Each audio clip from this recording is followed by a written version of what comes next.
When we look at a stationary object, it's easy to assume nothing is happening. The object appears entirely inactive. But an object at rest is actually a field of intense, invisible physical conflict. To understand true stillness, we have to look closer at what physicists call a rigid body. A rigid body is an idealized system of closely packed particles where the distance between any 2 points never changes. It has a definite, unchanging shape.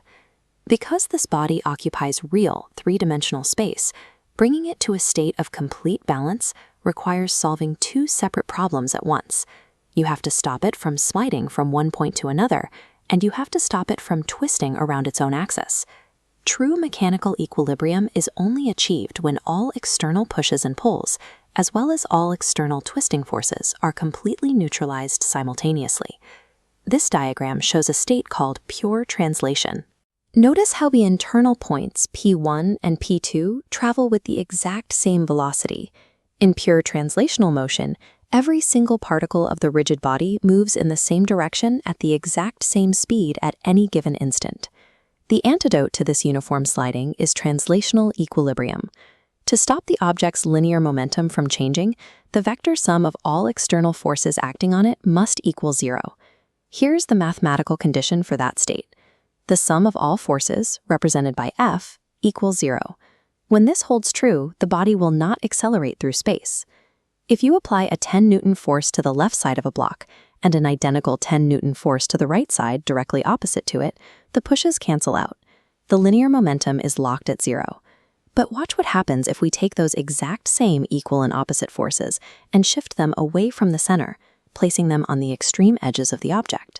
The total mathematical force is still perfectly 0, so the object does not slide across the screen. However, because the forces are offset, they cause the object to spin violently in place. The linear momentum is canceled, but the object isn't still. That spinning introduces our second variable, torque. Torque, or the moment of force, is the rotational equivalent of a linear push. It is the specific metric responsible for changing an object's angular momentum. To stop an object from twisting in space, a second strict requirement must be met. The total external torque acting on the rigid body must also cancel out completely. This graphic shows our second required condition. The Greek letter tau represents torque. When the sum of all individual torques reaches 0, the object achieves rotational equilibrium. Meeting this requirement ensures that the object's orientation remains permanently fixed, stopping any tumbling or spinning along any axis. This diagram shows the inverse of our spinning problem. Here, 2 identical, parallel forces push in the exact same direction on opposite ends of a rod. The clockwise twist generated on one side perfectly neutralizes the counterclockwise twist generated on the other. Because the torques sum to 0, the rod will never change its angle. But because the actual linear forces are pushing together in the same direction, the entire rod accelerates rapidly forward.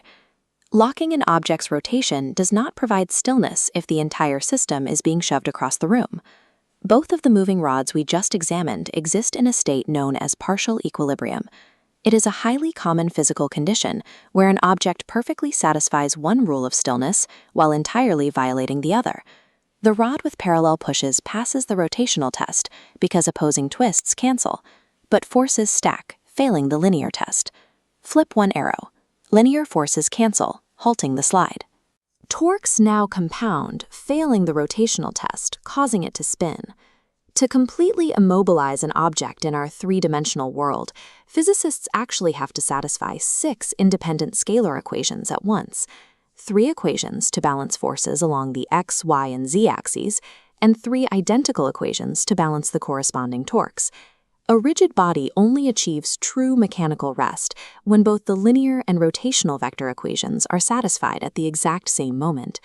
This is the hidden math your brain runs when balancing a notebook on your finger or setting a lever on a fulcrum. You are making microscopic physical adjustments, hunting for the precise coordinate where both mathematical equations equal 0. Even an object's center of gravity is governed by this logic. It is simply the specific physical coordinate where the total torque created by the downward pull of gravity on every individual particle perfectly neutralizes itself. Ultimately, the state of true mechanical equilibrium represents a perfect, absolute, and dual-layered symmetry between two entirely distinct mathematical worlds.